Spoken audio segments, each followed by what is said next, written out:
جو لوگ اللہ کے ساتھ جنگ کرنے اور اسلام کو مٹانے کی کوشش کرتے ہیں، ذلت، تباہی اور بربادی ہی ان کا مقدر بنتی ہے۔ یہ کہانی بھی امریکہ کی ایک مشہور ڈاکٹر شریفہ کارلو کی ہے، جس نے خفیہ طریقے سے جنگ شروع کی، مگر ہمیشہ کی طرح حق ہی نے غالبہ پایا۔ جب بھی کسی انسان نے اسلام کو مٹانے کے ناکام منصوبے بنائے، اللہ نے ان کو خاک میں ملا دیا۔ شیطان اور اس کے پجاری تماشا ہی دیکھتے رہے۔ اللہ تعالیٰ نے دین اسلام کی حفاظت کا ذمہ خود ہی اٹھا رکھا ہے۔ امریکہ سے تعلق رکھنے والی شریفہ کا تعلق ایک اسلام مخالف خفیہ تنظیم سے تھا۔ اس نے بتایا کہ وہ کیسے اسلام کی طرف راغب ہوئیں، کیسے اس کو اللہ پاک نے ہدایت نصیب فرمائی۔ ایک خاتون جس کی زندگی کا مقصد مسلمان عورتوں کو گمراہ کرنا تھا، وہی عورت کیسے اسلام قبول کر کے حق کی علم بردار بنی۔ آج کی اس ویڈیو میں ہم آپ کو ڈاکٹر شریفہ کی زندگی کے حالات کے بارے میں بتائیں گے، مگر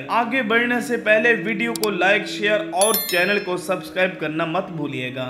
یہ کہانی ہے ارادوں کی۔ کچھ ارادے ہم کرتے ہیں اور کچھ اللہ کرتا ہے، لیکن ہوتا وہی ہے جو اللہ تعالی چاہتا ہے۔ یقیناً اللہ تعالی بہترین منصوبہ ساز ہے۔ یہ عجیب اور دلچسپ کہانی تب شروع ہوئی جب شریفہ کی عمر 18 سال تھی، تو اسلام مخالف خفیہ تنظیم والے شریفہ کارلو کی طرف متوجہ ہوئے۔ یہ وہ لوگ تھے جو اسلام مخالف عقائد رکھتے تھے۔ اس تنظیم کے لوگ نیو ورلڈ آرڈر کے تحت کام کرتے ہیں۔ یہ لوگ اپنے عقائد کو پروموٹ کرنے کے ساتھ اسلام کے خلاف لوگوں کے دلوں میں شکوک و شبہات پیدا کرتے ہیں۔ شریفہ کارلو بھی ان میں سے ایک تھی۔ شریفہ کارلو نے کہا، ان میں سے ایک نے مجھ تک رسائی حاصل کی کیونکہ میں پہلے سے خواتین کے حقوق کے لیے بہت زیادہ ایکٹیو تھی۔ اس آدمی نے مجھے بتایا کہ اگر بین الاقوامی تعلقات عامہ کی تعلیم حاصل کر لوں، خاص طور پر مشرق وسطیٰ کے بارے سمجھ اور جان سکوں، تو یہ لوگ مجھے مصر میں امریکی سفارت خانے میں من پسند جاب اور منہ مانگی تنخواہ دینے کے لیے تیار ہیں۔ مجھے ان کی آفر بہت پسند آئی۔ اچھی نوکری، اچھا مستقبل، اچھی پوزیشن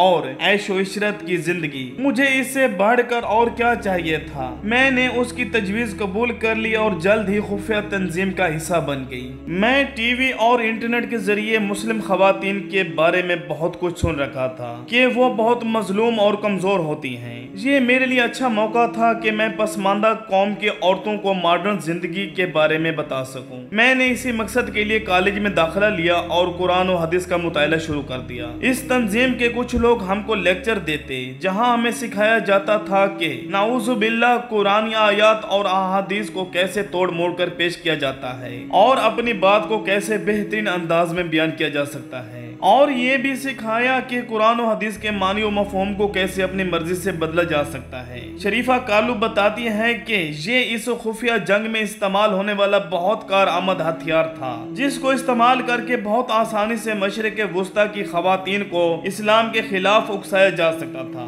مگر جیسے جیسے میں قرآن کا مطالعہ کرتی گئی، میرے دل میں اسلام اور مسلمانوں کے لیے نرمی پیدا ہونے لگی۔ اگرچہ میرے لیے یہ بہت خطرناک بات تھی، کیونکہ اس تنظیم کے لوگ انتہائی طاقتور اور با اثر تھے۔ یہ ہر حال میں مجھ سے اپنا مشن مکمل کرائیں گے، جس کے بعد میں نے اپنے اوپر اسلام کے غلبے کو کم کرنے کے لیے عیسائیت کا مطالعہ کرنا شروع کر دیا۔ میں نے کالج کے پروفیسر سے عیسائیت کے متعلق سیکھنا شروع کیا۔ انہوں نے مجھے بائبل کے قدیم نسخے دکھائے جو عبرانی زبان میں تھے، اور اس پروفیسر نے مجھے بتایا کہ موجودہ بائبل میں بہت زیادہ تبدیلیاں کی گئی ہیں۔ یہ سن کر میرا عیسائیت سے بالکل بھی اعتبار ختم ہو گیا، مگر میں اب بھی اسلام قبول کرنے کے لیے تیار نہیں تھی۔ اگر میں اسلام قبول کر لوں تو میری زندگی، میرا کیریئر، عیش و عشرت سب کچھ تباہ ہو جائے گا۔ شاید یہی وجہ تھی کہ میں اسلام سے متاثر ہونے کے باوجود اپنی عیش و عشرت کو کبھی نہیں کھونا چاہتی تھی۔ شریفہ کارلو نے مزید کہا کہ کالج سے فارغ ہونے کے بعد میں نے اسلام اور عیسائیت کا مطالعہ جاری رکھا۔ میں نے کئی مسلم خواتین کے انٹرویو لیے۔ اس دوران میری کئی مسلمانوں سے ملاقات ہوئی۔